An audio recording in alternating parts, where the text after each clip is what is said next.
நீங்க உங்கள ஒரு லேசியான பெர்சன்னு நெனச்சிட்டு இருக்கீங்களா? ஃபர்ஸ்ட் ஆஃப் ஆல் நம்ம எல்லாரும் எத லேசினஸ்ன்னு நெனச்சிட்டு இருக்கோம்? இந்த சொசைட்டி சொல்ற மாரி, உன்கிட்ட டிசிப்ளின் இல்ல, உன்கிட்ட சீரியஸ்னஸ் இல்ல, உனக்கு எஃபோர்ட் போட தெரியலன்னு சொல்லிட்டு. இந்த மாரி எனக்கும் நெறைய பேர் சொல்லியிருக்காங்க.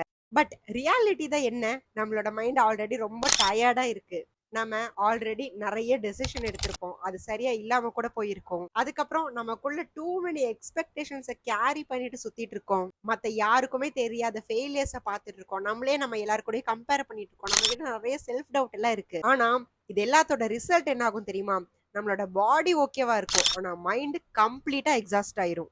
இதத்தான் நம்ம லேசினஸ்ன்னு சொல்லிட்டு இருக்கோம். பட் ரியாலிட்டி தான் என்ன? இதுக்கு பேரு லேசினஸ் கிடையாது. ஓவர்லோடட். ஏதாவது ஒரு சின்ன விஷயமா தான் இருக்கும். சின்ன டாஸ்க்கா தான் இருக்கும். ஆனா நம்மள பொறுத்தவரைக்கும் அது ரொம்ப ஹெவியா ஃபீல் ஆகும். இந்த நம்ம அம்மாங்கலாம் சொல்ற மாரி, ஃபோன் ஸ்க்ரால் பண்றதுக்கு ஈஸியா இருக்கும். வேலை செய்றதுக்கு கஷ்டமா இருக்கும். ஏற்கனவே நெறைய ரெஸ்ட் எடுத்திருப்பீங்க. ஆனாலும் டயர்டா மட்டும் தான் ஃபீல் பண்ணிட்டு இருப்பீங்க.